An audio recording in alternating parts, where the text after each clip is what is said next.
Hey everyone, it's your favorite host, Marcus Norman of Gentleman Style Podcast Show. And today we have a very special guest coming to the show today. This man is a financial planner with Christy Capital Management. And over a decade of experience, this man has been helping people, specializing in helping federal employees plan for retirement, most importantly, and help everyone he can lay his hands on through his YouTube channel where he shares 2 videos weekly. Mel has garnered a loyal following of over 9,000 subscribers and is helping millions more across the globe, helping them figure out the hacks, the secrets, the trade secrets that corporate America doesn't want you to know. So, without further ado, help me welcome to the stage the incredible Mr. Mel Stubbs. Millions. That sounds awesome. Absolutely. We appreciate you for what you do. Financial planning is not easy, sir, but you've been doing this. You're a veteran in the game, and you've been doing this for quite some time. Why financial planning? Why finances? And why retirement? Because you could do anything you want. You have the incredible mind and the depth and the space to do anything you want. Why did you get into the financial planning space? Well, I majored in finance, so I had to do something finance related. I always wanted to have a beeper and a briefcase. We don't really have beepers anymore. But it's great helping people when they want to retire and they don't know if they have enough or not. And you can help show them that indeed they do have enough. They can retire. They can do the things they really want to do if working is not it. And it's nice to give them that confidence and clarity where they can do that. So it's good stuff. So I want to debunk one obvious myth. Is it possible today, right? Is it still possible in the near future, starting now? If someone gets started today, is it possible for them to retire well? Yes. If it's living, below your means for a long enough time where you can save, yes. That's Absolutely. living below your means for a long enough time. It does snowball, it compound interest in the right direction. Yes, it can happen. For Absolutely. sure. Absolutely. What's the most overlooked decision? You've spoken to thousands of people, helping them figure out their financial retirement plan. What is the most overlooked decision retirees fail to consider, and how can it impact their financial future? What's one thing that you've noticed commonly over and over again that they miss? Yeah. And so, it kind of comes, we got a new book. If you're a federal employee, federal retiree out there, we got a new book on the 10 decisions that can make or break your retirement. Probably 8 of the 10 apply to anybody, but probably the biggest one that we spend the most time on is tax planning. As far as people save money, it's usually traditional money. They got a traditional 401k or IRA or TSP if you're federal. And, you save taxes now, you put money there, it grows. We hope it grows. When you take it out in retirement, it's like your paycheck and you get taxed on it. And so lots of people are not thinking about that. So depending on how much if you look at your balance and say, I got $500,000, really you don't have $500,000. You and the IRS have kind of teamed up on that account, and a portion of it's theirs, and you got to pay them whenever you take money out. And so if tax rates change a whole bunch, the IRS's portion gets to be a lot bigger. And so a lot of people, they aren't thinking about that. They look at their statement and they see the balance and think, that's my balance. I can go plan for retirement with that balance, but that's not really your balance. Some of that's the IRS's, you just hadn't paid them yet. Absolutely. I want to backtrack a second here. You started off very strong in saying you got to manage the debt. Why?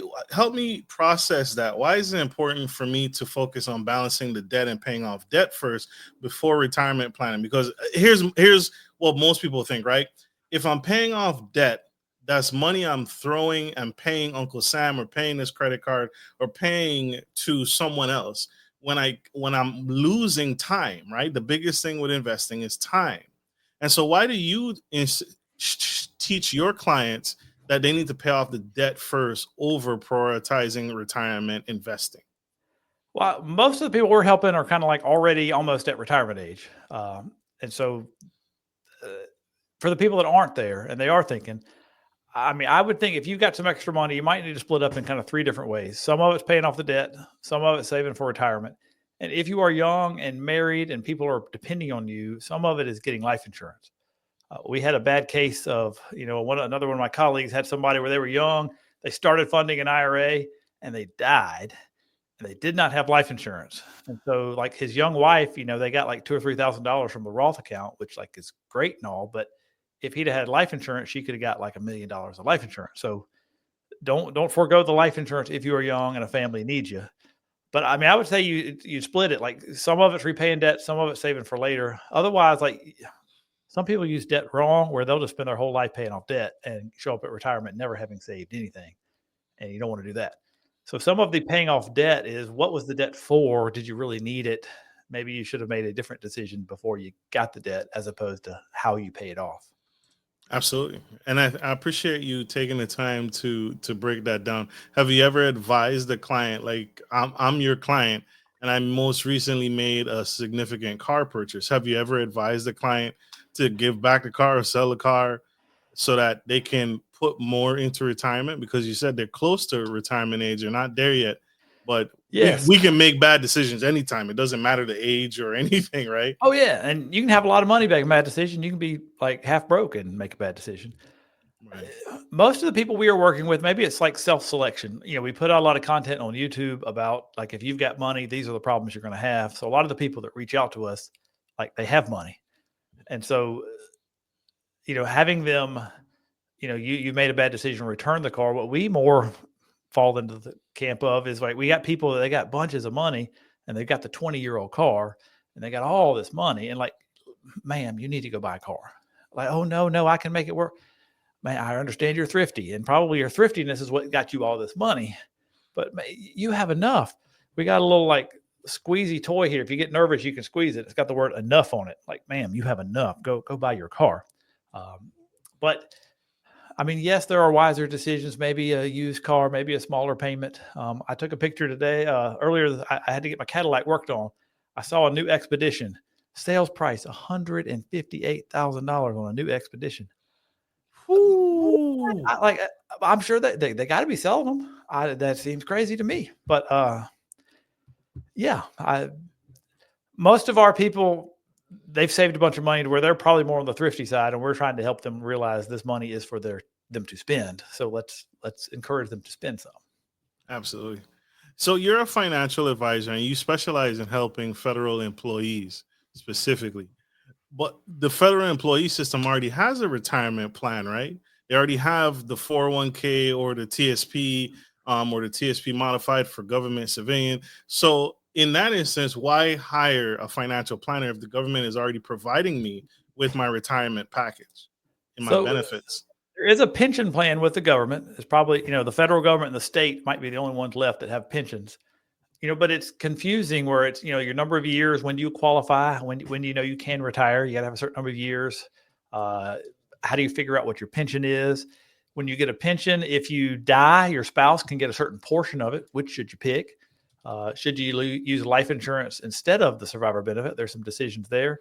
The feds they got federal health care that if they retire, they get to keep it with them, which is like awesome. So they have a decision. Do I take Medicare or not?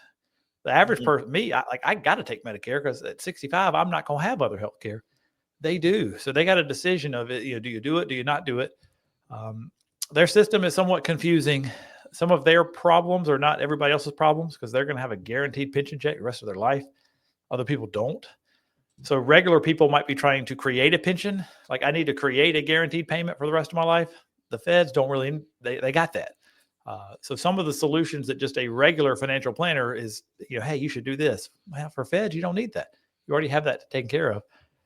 So it can be confusing to where wrong choices can be not as advantageous to you. So finding somebody that specializes in it, we think is worth it. Absolutely.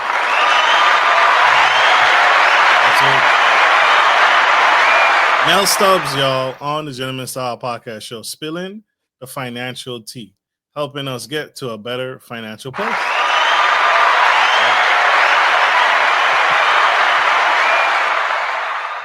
Has there ever been an instance where, in your expertise, in the thousands of people that you coach and mentor to, has there ever been a time where you've advised someone to take money out of their retirement to pay off debt? Where you say, hey, you got about $5,000 left. You have this retirement plan over here. You can actually pull money out and pay it and get a title to your car now. Have you ever advised a client take money out of retirement early and pay off debt? I mean, if you take it too early, there's a penalty. So, you know, Absolutely. either got to be retired or be 59 and a half. So usually we would like to avoid those. But yes, we've got people that like, you know, I want to retire. I got a certain amount of debt that I just don't feel comfortable with. We can show them with the math, like you have enough, like you don't have to pay it off. Lots of people might want to pay off their house. And we can like, you know, if you pay off your house, a lot of times that's a big chunk. Like I need to take out $100,000 to pay off my house. And that's a taxable event for this year. So your income is going to be $100,000 higher. You need to do some math. But yeah, some people like want to. And if they want to, then we, you know, our job is to help tell them where to take the money from. Different accounts are taxed differently. And so depending on what they have, it might make sense to take from certain areas. It might make sense, like if you're taking it from your 401k IRA that's traditional, maybe you take some in December and you take some the next January and you kind of split it up onto 2 tax years. Like that can help. But yeah, for peace of mind, some people want to be debt free to retire. So if we can help show them how they could pay something off, be debt free, they can move up their retirement date. There are instances where, yes, that makes sense. Absolutely. What about bucket list items? Because you said, hey, your money is here to spend, right? It's yours to spend. Do you recommend you using the money after retirement age, or is there ever opportunity to use some items, investment dollars, for bucket list items? Yeah, I mean, we're just researching, working on a YouTube video on like the most critical years of retirement. You know, a lot of times it's like the first 5 years. Mm-hmm. In theory, when you retire, you probably are going to be at your best health. And so let's help people realize they have enough money. Let's go spend it on the younger, like, you know, maybe the first 10 years of retirement might be, we kind of call them the go-go years where, I mean, you can go do stuff, spend money. Then you kind of probably have a 10-year slow go years. And then you got like the no-go year where you probably aren't doing much. And so, yes, let's encourage them to spend it earlier. If you don't spend it, you're just going to be accumulating money. That's an option. If you just go buy a bunch of stuff, you're going to accumulate stuff. Or you can like create experiences and, you know, go on cruises or take the grandkids out or, you know, do stuff. But, you know, either you're going to spend it, you're going to give it away, or you're going to die and leave it to a beneficiary. And so let's, you know, what do you want to do with it? And let's help people realize that they can spend it. This is what you saved it for. Within reason, you can spend it. We'll help you keep it within the reason. But yes, go spend it. Absolutely. Keep it in reason. I remember working in finance years ago, and it was a gentleman who owned a cleaning business, and he had worked this cleaning business. He had been self-employed for years and had amassed over like $10 million with his advisor. And then he had a son who his only son. He left an inheritance and told the son and showed the son, this is how much money I'm leaving you to continue on the business. Do you ever advise your clients to bring in their kids in the investment conversation, or should that be done later on, or kind of let them, you know, list them as a beneficiary, but don't actually show them like dollar amounts or cents? Oh, no. So, I mean, we kind of come from a biblical point of view, kind of what's the Bible say about money. And a lot of times preparing the next steward, we believe that like you're a steward of the money. It's not really yours, but you know, you get to steward it. Making sure the next steward is prepared is important. Making sure you pass on wisdom to the next steward before you pass on money. Because I think some of the studies show like within 2 or 3 years, the money you leave them is just gone. So let's pass on wisdom first. There's going to be a family meeting. So what if we have it while you're still alive, where you can give them the wisdom and like, talk over what numbers are, what you kind of want, what you see. Because for the people that avoid it their whole life and then die, there's going to be a family meeting when they kind of show, here's the will and here's where the money goes. Let's do it while you're alive so you can pass on the wisdom as well. And same thing, we got people that like, oh, I want to give some money to charity when I die. What if we do it while you're living? One thing, Ron Blue is a big, I guess, Christian financial advisor for 50 years, something like that. He has the thing, do your giving while you're living. So you're knowing where it's going. You know, like let's give some away early. Let's talk to the family early. I mean, maybe you want to give some to your beneficiaries early. But definitely it's probably better for you to be present at the family meeting about your finances rather than waiting until after death. Absolutely. The last thing you want to do, or anyone I feel it wants to do, is they got one foot in the grave, they're falling in and they're tossing the keys and say, hey, figure it out. Mel Stubbs is my advisor. And that's it. That's all the education. That's all they got to work with. Yeah. And now they come into you with all the statements, financial statements that they've collected, but they have no clue. And that's a problem. Yeah, and there's the same tax planning we can do while we're helping the retiree tax plan. And should we pay some taxes now and move money to Roth so it's tax free, or should we not? There's even that and leaving money to a beneficiary. Like certain money, if it's just a regular old account, like not retirement money, just a regular old account, like at your death, there'll be a step up in basis. And so all the gains in that account kind of go away, and your beneficiary like starts over from scratch, and there's no tax gain like there. Like if you're going to leave it to them and you want to spend some money, like maybe we don't spend that money because that money is more advantageous to your heir. Let's spend some other money.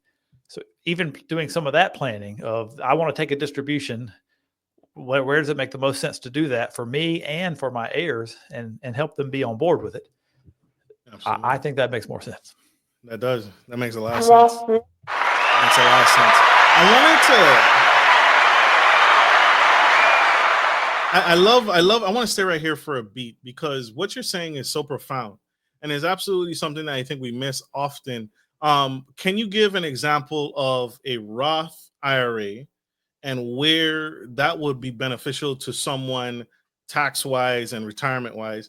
And then can you give an example of a traditional IRA, and then give an example of what type of person fits for a Roth? Yeah. Can you share that with my listeners? Because I think that's absolutely powerful. So traditional and Roth is just a wrapper. Like, so let's just say you have an account at Fidelity and you got some money in it. The traditional wrapper lets everybody know you have not paid taxes on this.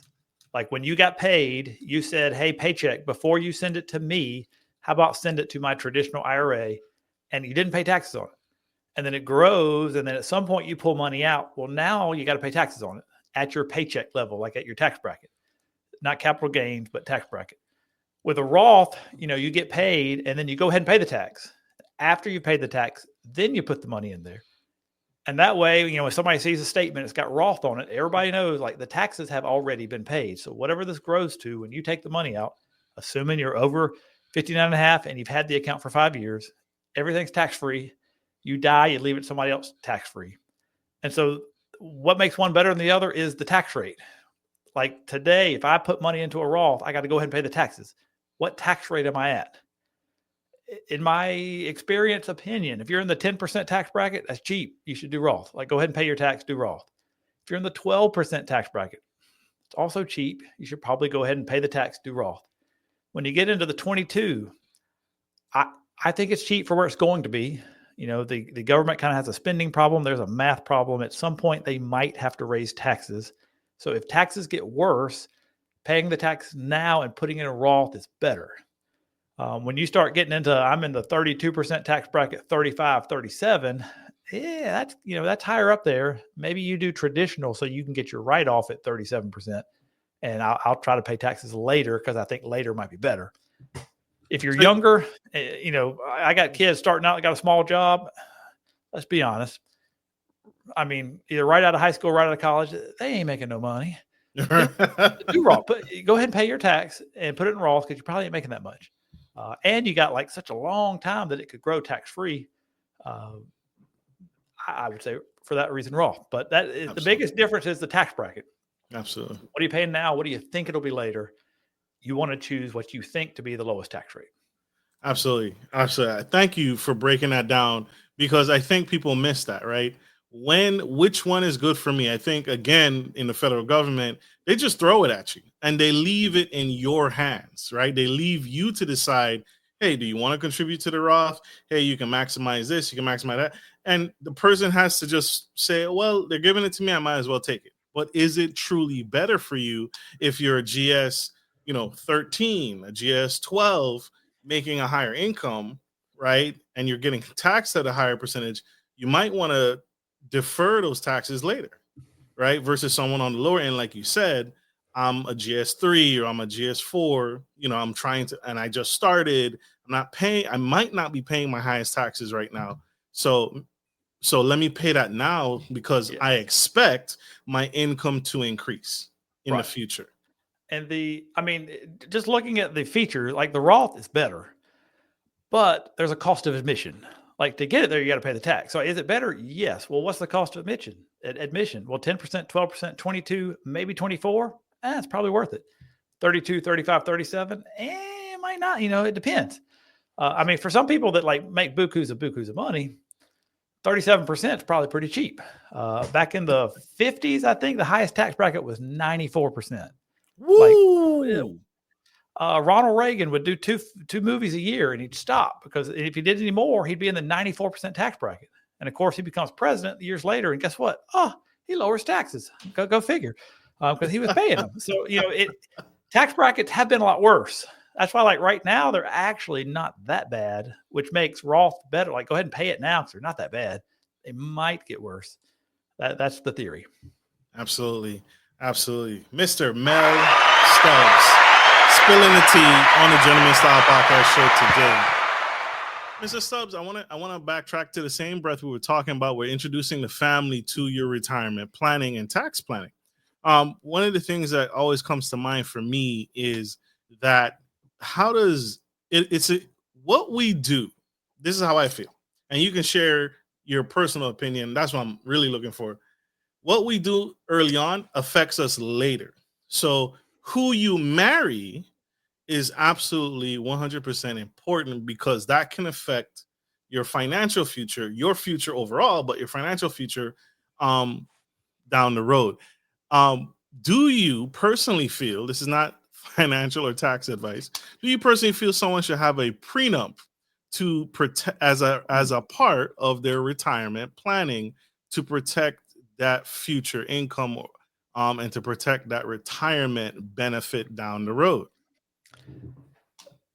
So let me preface by saying I married my high school sweetheart. We got married at age 20, which now looking back is like, why in the world did we were allowed to get married at age 20? But we did. So we didn't have anything. So there was no need for prenup. We didn't have anything. I can see how the later people get married, the more established they are. If they do have, if there's a big income difference, I could see why there's a discussion there. Absolutely. I do think that, marriage is marriage, lifelong. You're not supposed to get divorced, all that type of stuff. So like in that case, like, why would you have one? But I do realize it happens a lot. Especially in the military. Yeah, probably the separation. And yes, I can see the benefit and the need of it, but I vote for the get married young. Get married young when both of you ain't got nothing, And you're on an even playing field. Also, I believe, I bet a good chunk of the people that get divorced, if they really think about it, they never should have got married in the first place. There were probably all kind of red flags. I think the divorce rate would be much better if like the people that know they shouldn't get married, just didn't get married. But there again, just an opinion. Absolutely. And I appreciate that opinion. It's so paramount, right? Because people don't think about that. Some would say, well, if I'm even considering a prenup, I shouldn't get married, right? Or others would say, well, I love this person, they're the love of my life, but when you met me, this was something I already was important to me before I even met you, and I want to protect that future that had nothing to do with you prior to you meeting me. And so Mel Stubbs is my advisor, and I mention it because you tell me as a financial planner, if I come to you and I say, Mr. Stubbs, sir, I've had 6 divorces, right? My track record is not good. Would you? I imagine a part of that financial retirement planning is the next one, sir. You need to protect your retirement. You need to have something in place. Maybe not a prenup, but something in place. I can't imagine you would tell me, hey, go ahead and love and marry her and put my financial retirement at risk. Would you say? I know that's hard. I know not every client is a good fit to work with. Some people don't think I'm a good fit. We don't work. That's fine. It also could be the other way around. That seems, people joke. Seems like no matter where I go, I seem to bring on people like, they make fun of me. We laugh. I'm self-deprecating. It's awesome. I was like, man, everywhere I go, this happens. And somebody says, well, everywhere you go, you go. Like, Well, there you go. I guess everywhere I go, I mean, if you're on your sixth marriage, I mean, the problem might be you. Maybe you. I mean, of course, we come from a biblical perspective, so let's help Yes, you sir. manage your money by the Bible. But like, hey, don't get married. Just I don't like the question, Marcus. I don't like. Sorry. The I'm sorry. I'm sorry. I appreciate you feeling through that with me. Right. That's hard. Another personal experience. My dad just 80. I guess he was 83 a couple of days ago. I mean, a couple of years ago, he was married to my mom for 54 years, I think. She passed away with cancer. I'm sorry. If you look at the research, men don't like to be alone. So men want to get remarried. So he got remarried. Is there a prenup? Yes, there was. So obviously I was okay for, certain situations. Yes, there should be one. So I'll share me. I'll put myself on the example train here. I think I tell men from a biblical perspective, you need to take the time to court this young lady and get to know this young lady. And because it's one of the most important decisions of your life. And biblically speaking, we want to be wise. We want to be like our Lord and Savior, Jesus Christ. And we want to be wise. And so this marriage decision should be wise. We're also dealing with the fact that there's not as many prearranged marriages anymore, right? Mom and dad have kind of stepped away from, the selection process, right? And they're kind of leaving you to your own devices, which I think we should go back to, right? I think we should go back to, I'm going to set my son and my daughter up on purpose with opportunities to connect with quality potential partners. What I'm looking for in a son-in-law is probably not what my daughter's looking for in a husband. And I want input. Maybe that's controlling stuff, whatever. But she's like, I think I got a new guy. Well, invite him over. Well, it's too soon. I need to decide if I like him yet. Well, let us help you decide. I mean, maybe we can see some things that man, this guy's good. You should overlook whatever you don't like. And this guy's good. Or this guy's not good. So I want input myself. Absolutely. And I do too. I am right there with you, Mrs. Stubbs. I want input. I want to sit down again from the financial. I'm gonna push back to the financial. Retirement can also be legacy, right? It can be something. I'm retiring, and let's say I don't use all the money in my retirement plan, right? And I die, and there's money left over. Retirement can now turn into a legacy plan. And that's why I think you said, let's bring in the family and have the conversation while you're still alive. So the family can see the whole plan with this money. Hey, I'm probably going to outlive this $50 million, right? Because I've been working and living off of $50,000 a year. I'm 80 years old. I'm probably going to outlive this money. So let's see the plan and talk the plan out with Mr. Stubbs and his team, right? And it's going to involve maybe one, even better, maybe two generations past me if we do this right. And so I like to bring up these conversations because I think they don't enough come into the retirement conversation, right? Planning, it's retirement planning, it's tax planning, it's a plan nonetheless. And so I really enjoy having you feel that through me.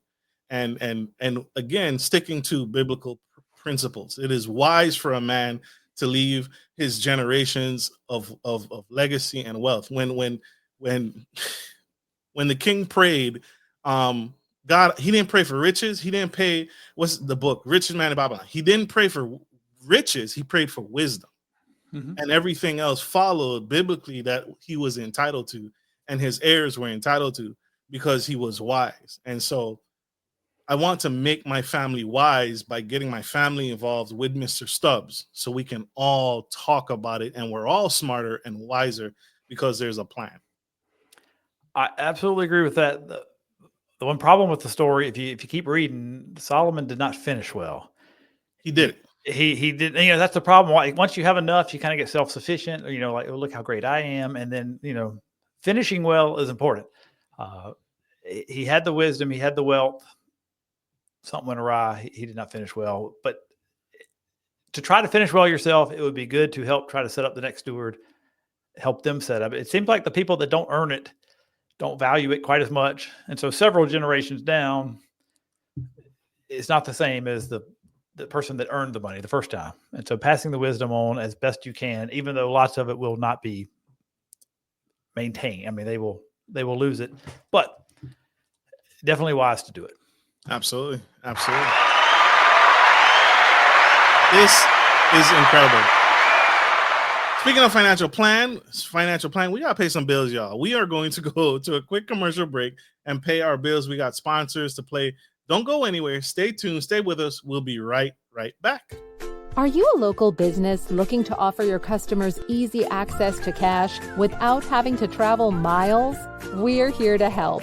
At Norman Legacy Investments, we provide free ATMs with free installation that provide a suitable investment for your business. Even better, we offer you some profit sharing and handle everything from start to finish. Just reach out to us today to schedule a free consultation. Hey guys, this is your boy Marcus Norman of Gentleman Style Podcast Show. And we are here in Patrick Henry Mall, Newport News, Virginia. We're actually here for something unique just inside. Something new, brand new that we want to explore together. You guys ready? All right, here we go. Hey boss. Heard you are an athlete, man. See you at the mall every day. We are at Patrick Henry Mall, living up, and we are talking about CBD. But first off, the normal thing that we all deal with is joint pain, back pain, suffer from everything. Neck pain too. Neck pain? You got some neck pain? All the time, man. I'm getting up in age, you know what I'm saying? We're not young no more. I'm with you. I'm totally with you. Bruh, CBD helps with that exact same thing. Neck pain, back pain, joint pain, all the pains, everywhere pain, right? And so that's what CBD does. That's what we're here to help you and me do. Thank you, brother. I appreciate you. Thank you for your time. Absolutely. All right. CBD is one of the most powerful cannabinoids because all it's focused on is the health and wellness. We're talking helping people with anxiety, depression, insomnia, sleep deprivation, all provided. CBD works with the natural mechanics of your body without the crazy side effects of Western medicine. So these products are here to actually align your body and get it back right so we can actually have a better quality of life. And that's what CBD does.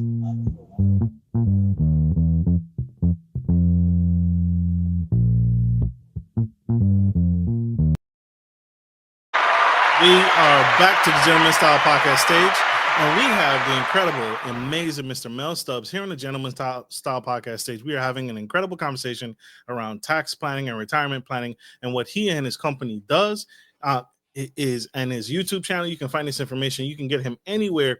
Right now, he's here with us, spilling the tea on. You can find him on iHeartRadio, Apple, iTunes, Spotify, Facebook business page, LinkedIn, Ghana Radio, iHeartRadio, even Audible.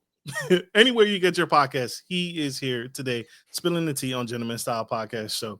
And he shares some incredible insights on tax planning, things to consider. He wrote the book on tax planning. And so we're going to dive into this segment now. What can audience members expect? And where can they get a copy of the book? What should a reader expect when they buy their first copy? Yeah, so you go to christycapital.com/decisions, and you can get it's going over the 10 decisions. You probably need to be a federal employee. It is somewhat specific to federal employees. But I'm arguing there are 10 decisions you got to make at retirement. Let me go through the list, like the when to retire decision. That applies to anybody. The survivor benefit decision, that might be kind of just federal. If you die, how much of the pension's left?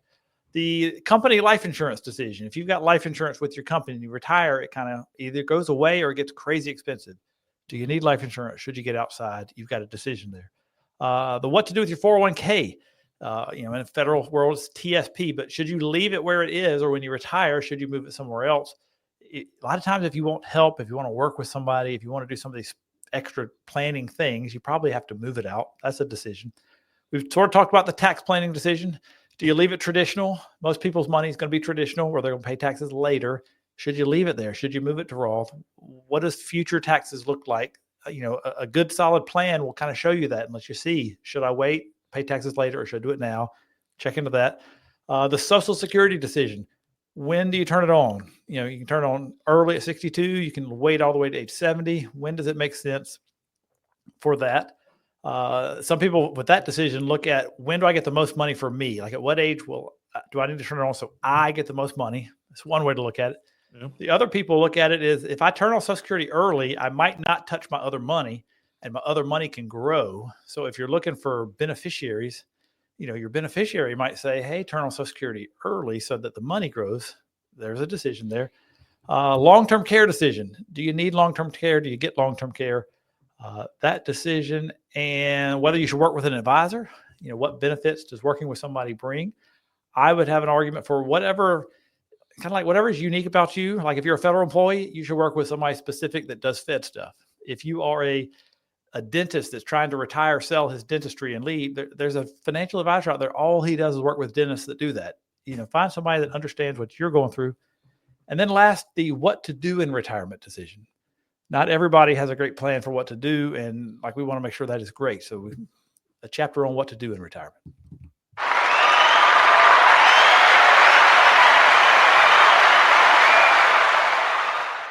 And where can we get the book? ChristyCapital.com/decisions. When you go there, it takes you straight to the Amazon link. So it's Amazon. You got the electronic version or paperback. Hey, paperback. You can go search, your first federal retirement, but probably easier, ChristyCapital.com/decisions will take you straight to the Amazon page. Absolutely necessary. Absolutely necessary. Choosing a financial advisor, sir. That was a great point, and that's a great segment. I love how you break down the book in steps and chapters so that people can know, because this is what I see with the book, right? I see the book, me utilizing the book and then having cliff notes to refer back to later on, because it's not just a one-stop shop. It's not like, okay, I read through it and I'm done. It can actually be something I can refer to often, because something that's relevant for me today may change. And I now need to go back to the book and see what the book talks about and say, hey, if your situation changes to this, you might want to consider these options as well. So I love that you break it down into segments like that, because that's what I do with books like yours, is I turn them into cliff notes so I can refer to them later on in my past. Yeah. And hopefully if somebody is approaching retirement and they read this, they're like, man, I didn't know there were 10 decisions. And you start going through some and you're like, well, yikes. If I didn't realize there were other options in this decision. I thought I had one decision. It turns out I got 3 or 4 options. Well, which one's better for me? And so some books are out there are very technical of for a federal pension, here is how you determine your pension, is this formula. And a lot of those things kind of change over time. This is more about the decision. So it shouldn't become outdated. There's no numbers in it to be outdated. It's more thinking around this decision. What are the options? What might work best for you? You pick the right one. If someone reads it and realizes, wow, this is a lot of decisions, maybe I do need help. Obviously, we'd love to be the one to help you, but get help from somebody if you realize you need it. Absolutely. Mr. Stubbs, I want to ask you this, because I think this is one of there are 10 decisions that people need to make. I think one of the most important decisions that people need to figure out, because I feel like people are not doing this, is they need to figure out their magic number. They need to figure out what the number is to say, okay, what I'm currently doing, I am way off track. Prime example, and it was the most heartbreaking thing. I worked in the federal government, and this young lady, she's 60, she was late 60s. And she had worked in the VA. She was like a GS-13, and she had she had the pension, but she contributed to the government employee civilian TSP fund. Mm-hmm. And for 30 years, all she had amassed, because she was only putting money in the G fund of the TSP, and for 30 years. And now mind you, when she started, she didn't have that much money. She wasn't a GS-12. She wasn't a GS-13. When she started, she was like a GS-2, a GS-3. And so she only contributed $100. So I think it was scary. For 20 years, she had only contributed the same $100 every paycheck, even though her salary was going up and she was getting promotion after promotion. She never went back to her retirement and said, I'm going to miss my number. I'm going to miss my mark, because I'm only contributing $100. And now it's 30 years past, and she's now realized I only have $50,000 in this retirement fund. So, sir, what is something that federal employees, how can they calculate their magic number for retirement so they know I need to get with Mr. Stubbs right away because I'm missing the mark? Well, yeah. So at our website, christycapital.com, you can go, there's a FERS calculator. And like FERS is the Federal Employee Retirement System, where you can go in and put, this is my high three, this is my salary. It will tell you what your pension will be, in a ballpark. Hopefully it's close. Then you can go to ssa.gov. That's the Social Security website. Put your, log in. I mean, this is where you're going to go to turn it on. So you need to have an account. They can tell you at 62, this is what you'll get. At 67, this is what you'll get. At 70, this is what you'll get. And so it's kind of those two numbers along with what do you think you're going to spend in retirement?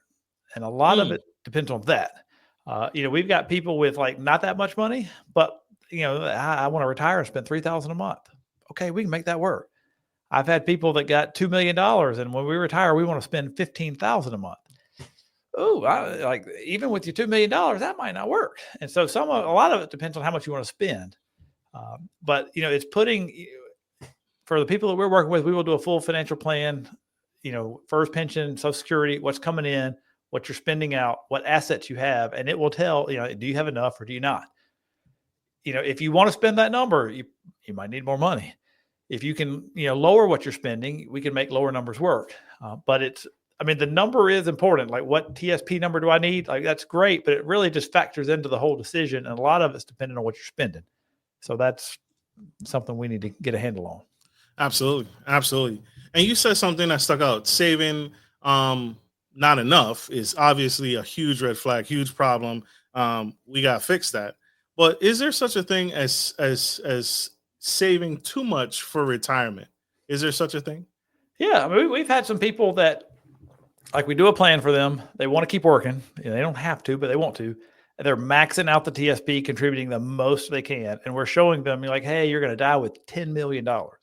And they say, well, that's not really a goal of mine. I don't really want that much.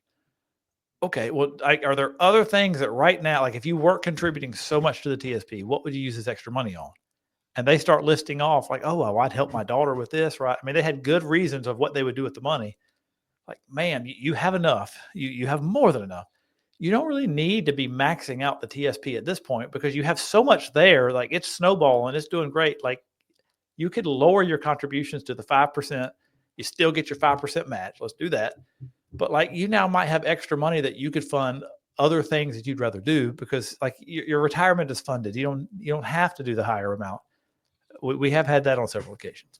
Love that. I love that. And thank you for breaking that down because it's again, these are the conversations we're not having. Is there such a thing as saving too much for retirement? And you said it right on the head. Oh, yeah. What do you want? What do you want retirement to look like? It comes back down to the word enough. Like, how much is enough? Yeah. And for some people, they got big money. Like, how much is enough? Okay, double it. Let's establish a financial finish line. Like, we don't need, like, we have enough for this. You don't need, like, anything else you do. Let's give away. Let's give we don't need to just accumulate just to accumulate. Like, what do you want to do with it? What's the purpose of it? Because you have more than enough. Absolutely. Absolutely. This is incredible. And the reason why I'm highlighting this moment, y'all, is because this is significant, right? Because it's very significant that you know what that number is. I remember a friend of mine, we were talking about financial and retirement planning. And her mindset is, if you come to me talking about retirement and financial planning, let's put as much money away as possible. And I said to her, listen, if you tell a millionaire they don't care about that. If I'm a millionaire, I don't need to leave my spouse a bunch of money because she already has money. She already has the businesses, everything. She has a life insurance. So if you tell me as a financial plan, hey, let's put more away, let's max out my TSP, that doesn't make sense if you're talking to a millionaire. What that millionaire is thinking now, or what they care about mostly, is tax savings and tax planning and tax reduction. And I said that to her and she didn't get it. She completely lost it. And she was like, no, you need to put as much money away as possible. That's gonna scare away a millionaire. because he doesn't care about money leaving behind because he already has enough and he's insured that. What are your thoughts, Mr. Stubbs? Well, that's where, some of the training from the biblical point of view there is such thing as enough. I think from the world's perspective, it's never enough. It's always, I need more and more and more and more. At some point, like this is enough. Like your lifestyle does not need to keep increasing at certain levels. And so like, if you deemed like this is enough, what do you want to do? Like, what do you want to impact? I mean, you hear of all the super rich people where they turn into philanthropists because they've realized like, they got enough. So like, let's be impactful.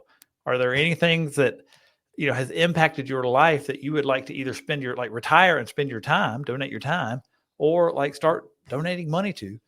I mean, there are some tax savings in charitable giving and ways of giving money charitably that also saves you on taxes. But I mean, the first thing is we need to determine what enough is. And then once we get there, what do you want to do with the excesses? Not everybody is of that mindset. They're all more and more and more. And like more is not always better. Absolutely. Do you have any tips or strategies for inflation, to hedge against inflation? Or do you have any tips or strategies that you utilize to help a client prepare their retirement planning and make sure that their money is keeping up with the rate of inflation? Yeah. So one of the big problems with the scenario you mentioned where the person was putting money in the G fund and after 30 years only had 50,000. The problem with the G fund, it doesn't earn all that much and it doesn't necessarily always keep up with inflation, where like the prices grow at such a level that your money better keep growing too. Now the first pension goes up they have cost of livings, but it's usually not quite what inflation is. I think Social Security has cost of living, but it's usually not kind of all of inflation. So we definitely need your money to be growing at such a pace that even after inflation, you still need to be earning something. And so for some people that are overly conservative and they just like, I just don't want any of my money to be aggressive. Like we need a certain amount of aggressiveness to make sure we're earning enough to offset that inflation. Absolutely. Absolutely. There you have it. There you have it. What about any tricks for preparing for the unexpected? Do you like emergencies? You can't, that's hard, right? You can't predict all the emergencies you're going to encounter in the federal system or after you retire. But do you have any tips or strategies that you use that you can share that how people can prepare for unexpected costs? Yeah. So a lot of times when we're helping people with their money, we're figuring out how much do they need to take, like a distribution every month, and like whatever they think they might be taking out, spending in the next, year or so, we want to have extra conservative and like not have it in the stock market, so that if the stock market does just take a nosedive, hey, the next year or two of your spending was not in the stock market. So like, hopefully it will come back by the time we need to dip in there, but like we've got enough conservative money to like last you. And so having enough of that kind of money helps. Having enough liquid money. I mean, you've heard of some of the people where like, I'm worth a whole lot, but I can't really get my hands on any of it because it's all tied up.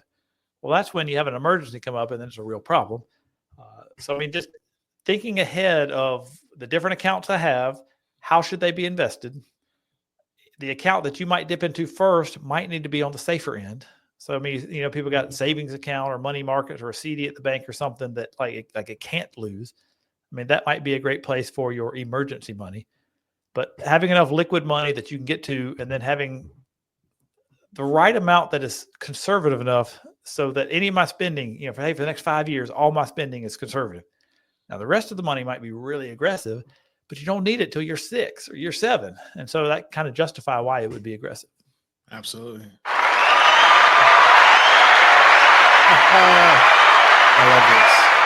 I love this. Love this. Mr. Stubbs, you have been absolutely incredible, amazing, and just a wealth of knowledge, sir. You have shared so many nuggets this episode, so many tips, so many mindset shifts, because that's where it starts. You have to change your mind. Sir, but if you had one more nugget in the hat to that young man, because you brought this up earlier about, hey, you're young. If you're young, saving for retirement, do it, right? Get started as soon as possible, because this is a timing thing just as much as is a financial planning and tax planning thing. It's also timing. And so if you had one more nugget in the hat for that young boy, that young girl who feels like their future, there's not going to be any money left. So security's going to go away. There's not enough, right? That famine mindset, that catastrophizing mindset, what would you say to that young boy, that young girl right now in the audience watching you right now? Learn and research more on contentment, like kind of being happy where you are. Like when you get the raise, does your lifestyle have to increase every time you get a raise? Like sometimes it does. Like you get a family, I need a bigger house. Okay. But like, does your lifestyle have to keep creeping up and up? Can you kind of hang tight where you are so that as you earn more, you can save more? Not only will you just be happier being content, but I kind of understanding that the theory of it will allow you to save more because you're not always, every time you get a raise, you got to spend more. Well, there might be a better way. Absolutely. Absolutely. There's a better way. There's a better way. Love it. Love it. Love it. You all, we have to let Mr. Stubbs go. We have to let him go. He has many more people to help, many more lives to change, and many more financial planning experts to help federal employees get to a better retirement plan. And so, Mr. Stubbs, I want to say this to you publicly. Thank you for what you do, sir. Thank you. You're so welcome. And lastly, how can people connect with you? How can people connect? The train has already left the station, but it's not too late to hop on board. How can people find you and get connected? Go to ChristyCapital.com. There's a little thing like talk to an advisor. If you click that, put your information, it's most likely coming to me. Put that you heard us on here, mention the podcast. We would love to talk. We're on YouTube as well, but ChristyCapital.com is probably the easiest place. Absolutely. Absolutely. Connect, y'all. Like we end every show. Take care of your friends, take care of your family, and always take care of business. And for our audio listeners, that's ChristyCapital.com.